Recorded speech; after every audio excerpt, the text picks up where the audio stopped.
নওশাদ সিদ্দিকী সাহেব বাদুড়িয়াবাসী আপনাকে জানাই স্বাগতম। স্বাগতম স্বাগতম। ইন্ডিয়ান সেকুলার ফ্রন্ট জিন্দাবাদ, ইন্ডিয়ান সেকুলার ফ্রন্ট জিন্দাবাদ। বাংলার বাঘের বাচ্চাটা ঢুকে পড়েছে, আর কি বলা যায়।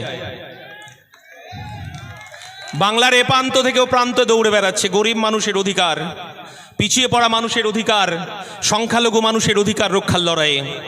আমরা বলেছি আমরা এক বুক রক্ত দেব, গরিব মানুষের অধিকার থেকে আমরা সরে দাঁড়াবো না। রাস্তাই আমাদের একমাত্র রাস্তা, গণতন্ত্র রক্ষার জন্য, ধর্মনিরপেক্ষতা, সংবিধান রক্ষার জন্য এই লড়াই আমাদেরকে চলবে। যাকে হিন্দু হৃদয় সম্রাট বলে শুভেন্দু অধিকারীরা বীর বলে যাকে সবসময় মাথার উপরে তুলে রাখতে চায়, তার আমলে ভারতবর্ষের হিন্দুরাও তাহলে সুরক্ষিত নয় কি ভাই? হিন্দুকে বাঁচাতে এসেছো তো? শুভেন্দু বাবু এখন যে দলে আছে, বর্তমান যে দলে আছে, কেন বুঝতে পারছেন তো?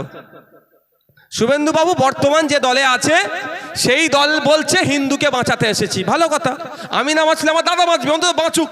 আমরা চাই কেউ আমার প্রতিবেশী বাঁচুক, কিন্তু বাঁচাতে পারছে কি?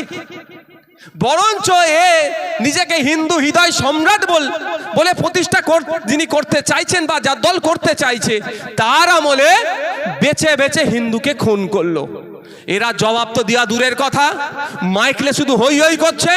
বরঞ্চ আপনার বাড়ির ছেলে, আমার বাড়ির ছেলে, বাংলার ছেলে ঝন্টু আলী মল্লিক এই কেন আমার দেশের নাগরিককে, কেন আমার দেশের হিন্দু ভাইকে পাকিস্তান থেকে নাকি জঙ্গি এসে খুন করবে, এর বদলা নেওয়ার জন্য চুপ করে বসেছিল না। আমার হিন্দু ভাইকে কেন খুন করেছে জবাব দেওয়ার জন্য মাঠে নেমে জঙ্গিদের বিরুদ্ধে লড়াই করে জীবনটা দিয়ে দিল। যেটা শুভেন্দু অধিকারী এখানে চিৎকার করছে বর্ডারের দিকে ভয় যেতে চাইছে না, কিন্তু ঝন্টু আলী মল্লিক ভেবেছে একবারও? ঝন্টু আলী মল্লিক কি বলেছে, কেন লড়াই করেছে? যে ও এসে আমার দেশের নাগরিককে খুন করলো, আমি চুপ করে বসে থাকবো? জবাব দিতে গিয়েছিল, কিন্তু সে শহীদ হয়েছে দেশের জন্য। কিন্তু কোনো বিজেপির নেতা কাজ করেনি, মাথায় রাখবেন। করেছে কে? দেশের আর্মি করেছে। কে লড়াই করেছে? কে কদিন আগে দেখলেন না 22-24 বছরের একটি আমাদের আর্মি, ওর নামটা কি, নায়ক মুরারি মনে হচ্ছে সবসময়, মুরারি নায়ক এই নামটা, আমি দুঃখিত, টাইটেলটা মনে আছে, নায়ক। 26 বছর বয়স, আমাদের থেকে ছোট। কেন জীবনটা দিয়েছে? লড়াইটা কাদের বিরুদ্ধে? আর কেন লড়াই? কেন লড়াইটা? আমরা যাতে নিরাপদে থাকি, সেই লড়াই। আমরা নিরাপদে থাকবো, যাতে আমরা শান্তির সাথে যাতে থাকি তার জন্য লড়াই করছে।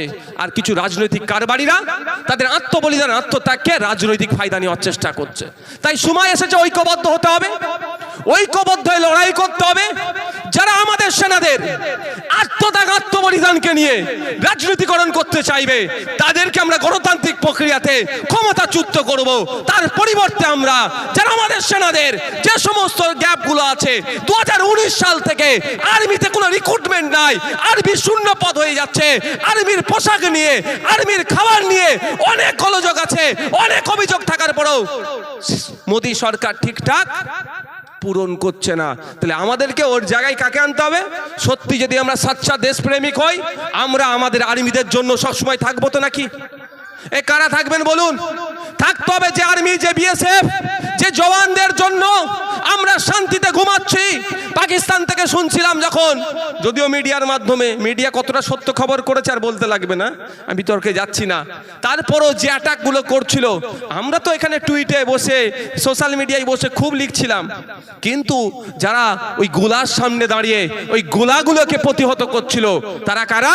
আমাদের আর্মি। তারা তাই আর্মির ক্ষেত্রেও 2019 সালের পরে আর কোনো রিক্রুটমেন্ট হয়নি, শূন্য পদ বেড়ে গিয়েছে। সেই আর্মির শূন্য পদ পূরণের দাবিও আমরা এখান থেকে করছি।